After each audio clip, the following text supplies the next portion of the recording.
The Reverend Dr. Howard Thurman led an amazing congregation in San Francisco.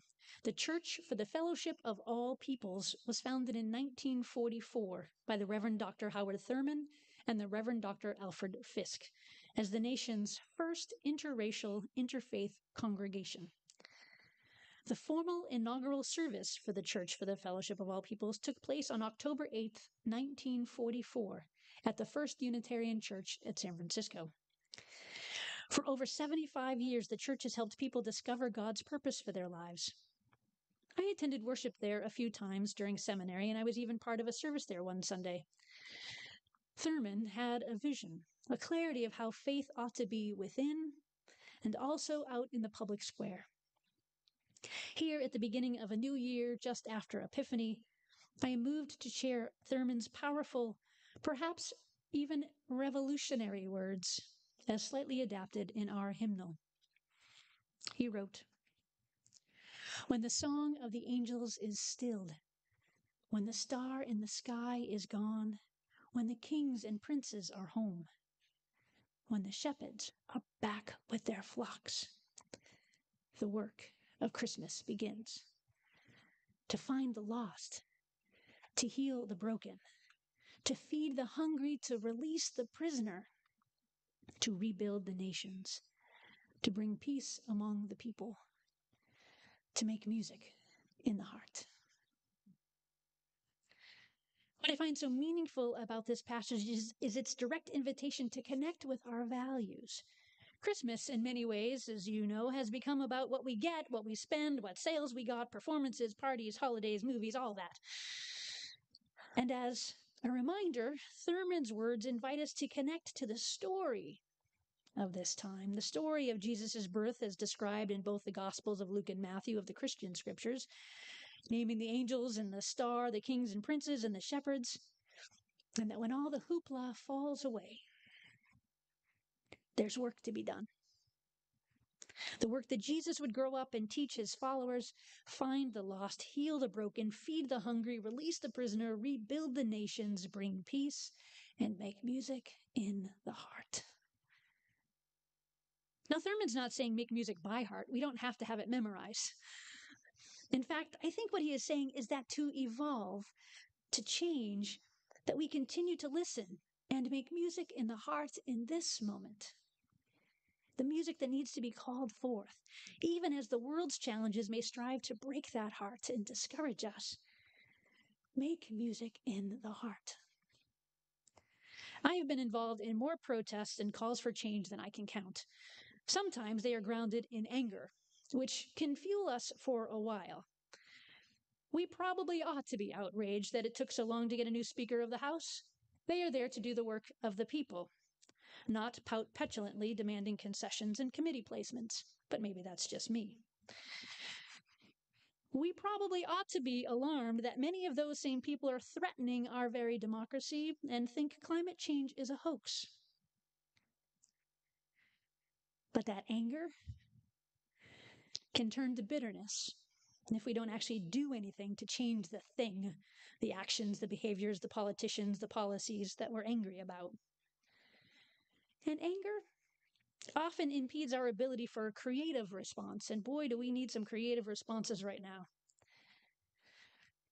If we can pause and take a breath, then we can change our responses to the things that need changing so that we can be the change we want to see in the world, as Gandhi taught so long ago. When we were at Starr King School for the Ministry, we were assigned a book by the powerful UU theologian and Meadville Lombard professor, Dr. Sharon Welch. We went to Starr King. Meadville Lombard is the other UU-themed school. Sharon Welch's book is called Sweet Dreams in America, Making Ethics and Spirituality Work. She concludes this powerful book with a deep invitation that really helped shift some of my activism and is a good reminder at this challenging time when it can be so easy to just numb out or get mired in anger or just grow apathetic to it all. Instead, she invites an evolution of perspective. Welch says, as she refers to an interaction with her grandmother, My grandmother, responds to one of my more sophomoric, quite literally, sophomoric declarations that everything was corrupt and I was utterly hopeless about the possibility of social change. Then her grandmother just laughed and shook her head and said, "Well, I can guess you can look at life like that if you want to." Powerfully unsaid was the corollary question, she writes. "But child, why would anyone want to?" Welch continues, "Why would anyone want to give up on life? Fear, abuse, being beaten down again and again. Sometimes we do lose and suffer. Our love of life can be destroyed." Yes, it can. Yet our love of life can also be nourished by the healing waters of rage, compassion, and respect. Justice, compassion, decency all well up from deep reservoirs of respect for the rhythms of life, the realization that there is nothing profane, nothing contemptible in our bodiliness, thus respect even of death and decay, respect even of pain. The wellspring of insight and persistence is also rage at that which violates unnecessarily the rhythms of life. There is another dimension of the wellspring of moral action, not just acceptance of the limits of life, but feeling fully the limits and boundaries of life. We grieve because of death. It is not easy when those we love suffer and die, yet the horizon, the shape, the shading of our love is that we love people who will die. She concludes, "The wellspring of decency is loving this life in which people die, people suffer, there are limits, and we make mistakes. The wellspring then of moral action is not utopia, not a counterfactual vision, not a declaration that the world could and should be otherwise. Rather, it is a deep affirmation of the joy, richness, and blessing that the world is. The ground of challenging exploitation, injustice, and oppression is not a vision of how the world could be or will be in the future reign of God or after the revolution.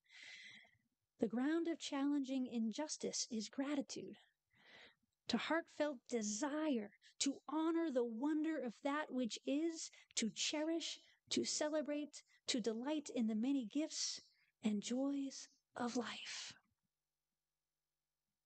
That fueled wellspring.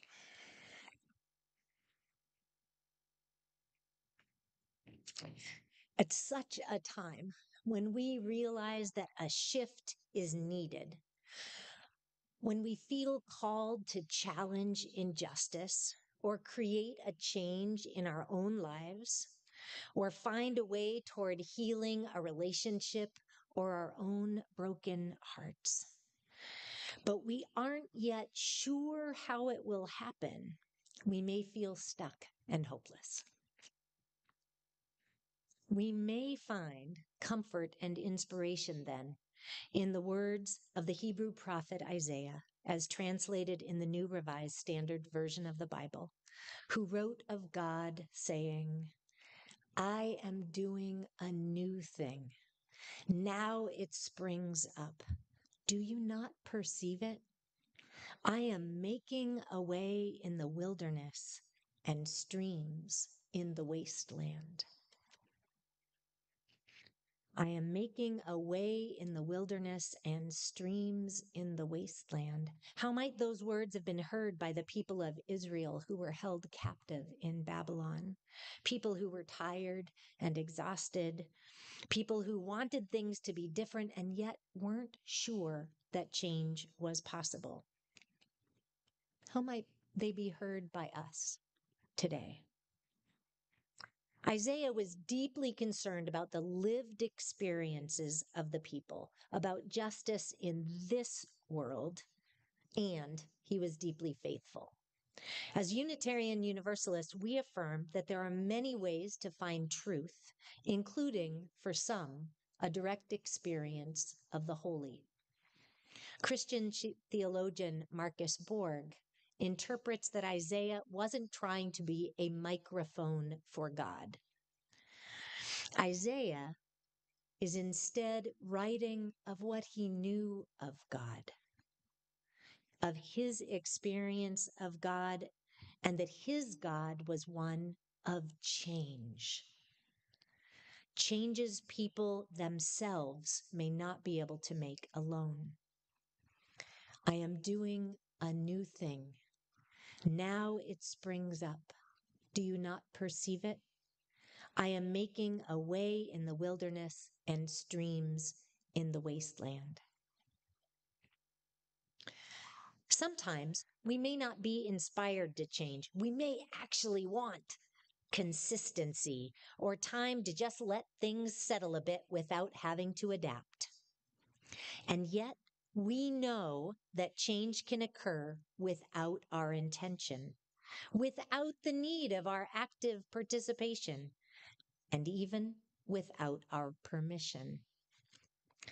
If, like in the story of Sleeping Beauty, first told in the 1300s, a spell was cast upon us all, and we fell into a deep sleep, we might awaken to find the building crumbling and covered in vines, changed without us doing a thing. Of course, we don't even need to fall asleep for 100 years to notice changes happening within us, around us, and through us. Sometimes we might need to resist change, trying to cling to what is familiar and to what we know, or to what we think is right. Other times we might want to force change without care for relationships. In both cases, one is holding on tightly. When we're clinging to what we think is right, pushing for change, or holding on tightly to what was without being open to other perspectives, Buddhist teacher Pema Chodron would suggest that it is likely our ego that is doing the clinging. Clinging is different from remembering and different from commitment. With commitment, we're more like an airplane that is on autopilot. When on autopilot, a plane doesn't fly in a single straight line, but rather adjusts and readjusts hundreds of times as it receives information, yet always committed to a final destination. That's commitment. When we're committed to creating collaborative change, it will not be a direct line, but rather a journey full of adjustments, communication, adapting, responding. And in the end, we reach a destination together. Dr. Martin Luther King Jr. said in his speech about Vietnam, a true revolution of values will soon cause us to question the fairness and justice of many of our past and present policies. Questioning is part of the process. Is this working? Does this fit with our mission? What would be a better choice in alignment with our values? When we ask these questions, what seemed absolutely acceptable one day becomes unthinkable the next. We adjust with new perspectives and new information. Conversely, creating change or resisting change rooted in our ego is very different from that. There is little adjusting. Our ego, Pema Chodron says, is like a room where everything is just the way we like it. The color on the walls is your favorite. The furniture is exceedingly comfortable, and the music, if there is any, is always what you want. The more time we spend in the room of our ego, she says, the less comfortable we are in leaving. We might invite people in, but only if they adapt to our room, to our ego.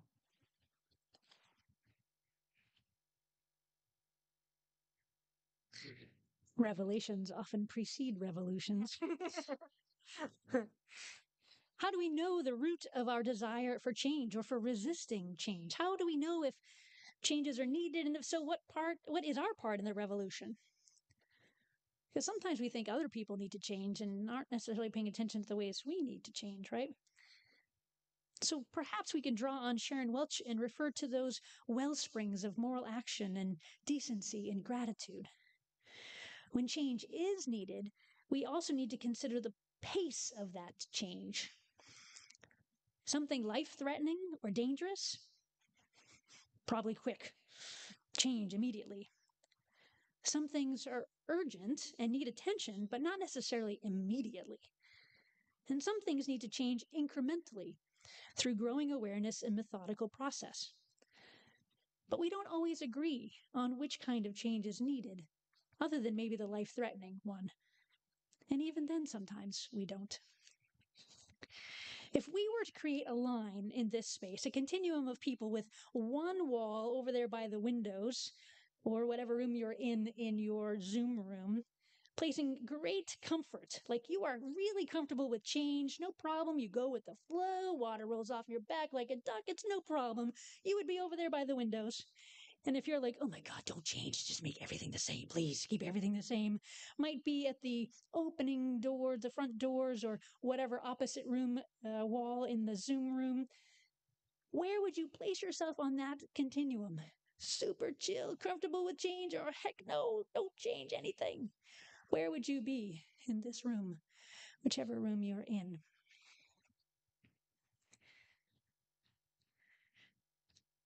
Does your location on that continuum change if it's change you want versus change someone else is implementing?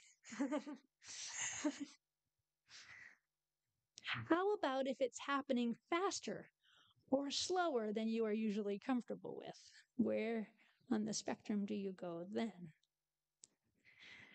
It can be so powerful to notice how our relationships with others, how that relationship is influenced by our own relationship to change, and how having those kinds of conversations can really help us make breakthroughs in understanding one another, in helping shape and shade the love involved in the change we make.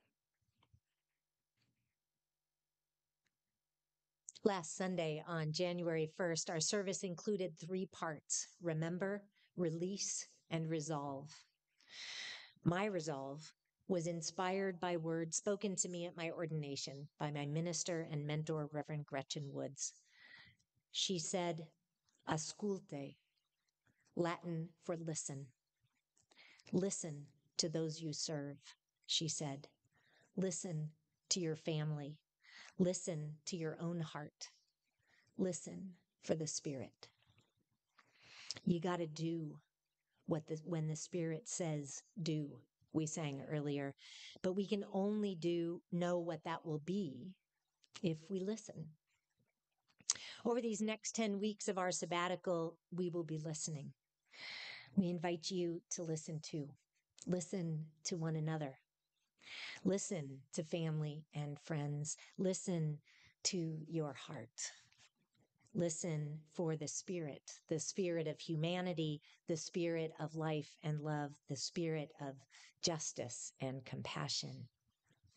May our efforts to create or resist change be grounded in gratitude. Gratitude for the poets and prophets who ask us to pay attention, to listen for the small voice within and or the voice of the Spirit of life and love.